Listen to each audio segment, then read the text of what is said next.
Coming up, the Hawkeyes were victorious once again in their game against Nebraska. And later, Iowa City's Riverside Theater kicks off the holiday season. Welcome to DITV Now, your flash update on all the biggest headlines coming out of the Daily Iowa newsroom. I'm your host, Elizabeth Neruda.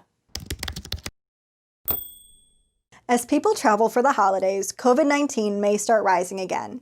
Yesterday, Iowa saw a spike of over 2,000 cases, and the 7-day average was over 2,500 last week. The University of Iowa reported 10 new student cases last week, bringing the total student infected this semester to 2,669. Personal protective equipment is at the forefront of Iowa's COVID-19 defense. There is a 7-month stock of critical supplies like gloves and gowns, with monthly shipments still scheduled through the spring. Iowa Governor Kim Reynolds is warning Iowans to be cautious while traveling during the holidays. She recommends not traveling if you have symptoms of COVID-19, are waiting for test results, or have recently been exposed to someone that has tested positive. Reynolds was optimistic during her last press conference, although COVID-19 cases are projected to worsen over the winter months. For generations, Iowans have proven that no challenge is bigger than our ability to overcome it. We don't back down from difficulty. We help our neighbors. We're committed to the common good of all. This is who we are, and it's why I know we'll get through this together. Reynolds is hopeful for a COVID-19 vaccine by the end of the year. The state has created a plan to get the vaccine to critical care providers and those at highest risk for COVID-19 first. This is a life-saving vaccine. This puts the end to the pandemic. This is the way we get out of the pandemic. The light is at the end of the tunnel, but the American people have to do the right things until we get that vaccine widely distributed. Wear a mask, avoid indoor crowded spaces, all the things you know. Dr. Fauci has projected that the vaccine will be available to the general public as early as spring 2021. A lot of Hawkeye sports were in action over break, but first we start with football. After beating Penn State for the first time in 10 years, it's time to take on rival Nebraska. The game started off where it left off last year, a Keith Duncan field goal to take a 3-0 lead.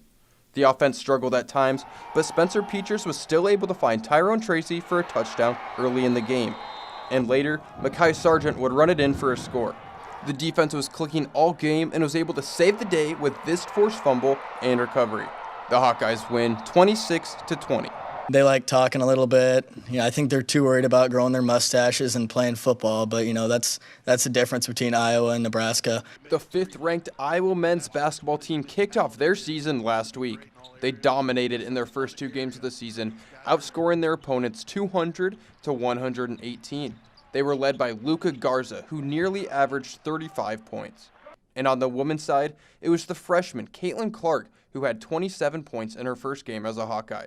She's going to be the player to watch in the next few years. The women get the win, 96-81. That's all for this update. We'll have more next week.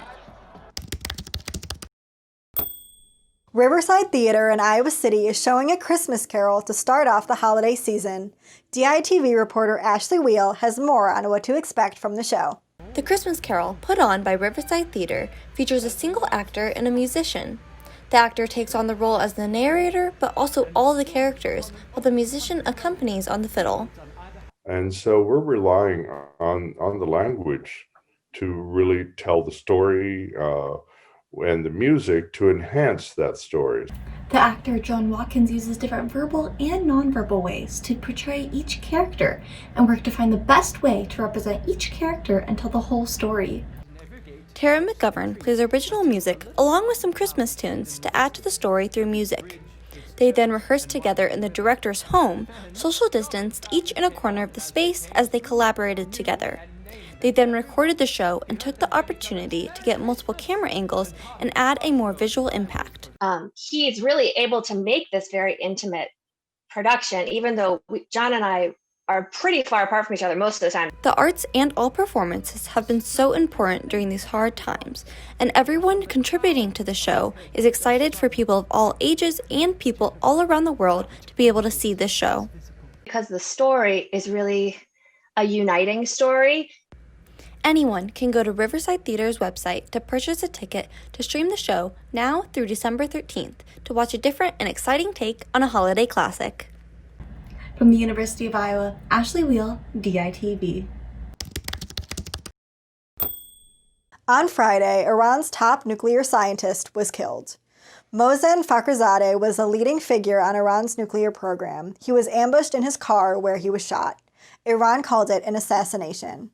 Foreign Minister Mohammad Javad Zarif implied that Israel was to blame. Israel declined to comment. Iranian officials have condemned the killing but have not yet taken further action. The Justice Department is reintroducing electrocution and firing squads to death penalty execution methods. A new amendment to the manner of federal executions rule gives prosecutors a wider variety of options to prevent delays in executions. It also allows executions to be carried out in a different state if the state the crime was committed in does not allow death sentences.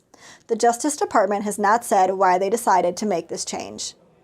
Last week, Utah public safety officers found a bizarre metal structure in the middle of the desert. Officials speculated that the monolith was probably an artwork, while the internet joked that it was a leftover movie prop or the work of aliens. No one knows who is responsible for the monolith's appearance. How and why it was installed also remains a mystery. As quickly as it appeared, the mystery Utah monolith had disappeared. Officials say the structure was removed by an unknown party. They declined to disclose its location, but several eager travelers managed to track it down before it was gone. Today will be sunny, but don't let that fool you. The high today is 33 degrees with a low of 16 degrees. Thanks for tuning in to DITV Now. We'll be back next week with the latest on the University of Iowa, Iowa City, and Hawkeye Nation. From Iowa City, I'm Elizabeth Neruda. Have a great day.